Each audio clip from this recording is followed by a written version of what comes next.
And now let's turn to ILTV reporter Yael Shir, who joins us from the annual International Christian Media Summit in Jerusalem.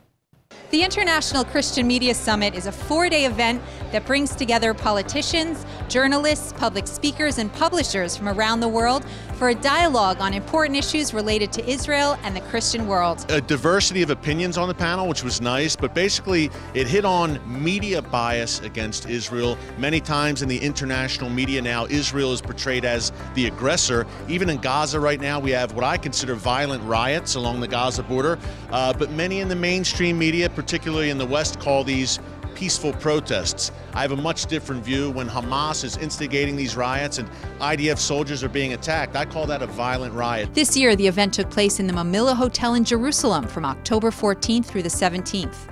Some of the guest speakers included Deputy Minister of Foreign Affairs, Tzipi Hotovely, Meretz Party Chairwoman Tamar Zandberg, President Reuven Rivlin's Chief of Staff Rivka Ravitz, Ambassador and Deputy Minister Michael Oren, and the CEO of J Media Global, Jess Dolgan.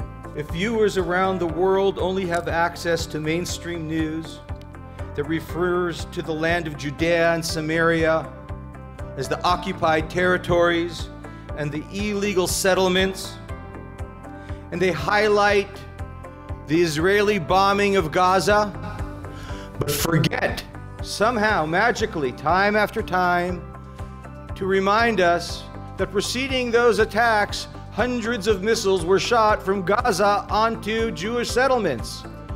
Somehow that disappears. This is going on day in and day out. If we do not inform the world differently, how can we expect them to believe anything different? Prime Minister Netanyahu spoke at the opening ceremony of the conference and thanked President Trump for moving the U.S. Embassy to Jerusalem. He said, quote, "This is our land, we have come back to it, and we will stay here forever." Netanyahu emphasized that Israel is the only community in the Middle East in which Christianity continues to thrive and grow. We don't just protect Christian religious side, we protect Christian people.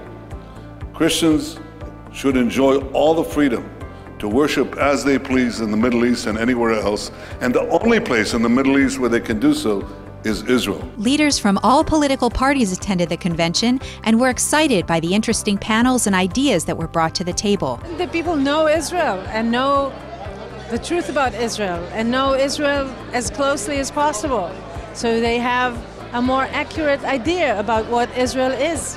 This conference is absolutely amazing because I see that sometimes people aren't on the same page. A lot of people are following other things, but to have everybody on the same page and be able to have this fellowship. The final day of the conference opened with a panel dedicated to the recent victim of a stabbing attack in Gush Etzion, Ari Fold, who has been praised around the world for his pro-Israel advocacy and his ongoing fight against the growing BDS movement.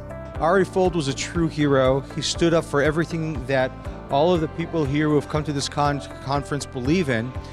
And I think that it is a great opportunity for them to connect, to really feel the tragedy and understand that Ari Fold was a hero of Israel that stood up for the same morals and the same ideas as they did. And it's an opportunity for them to pay homage and understand what Ari Fold stood for.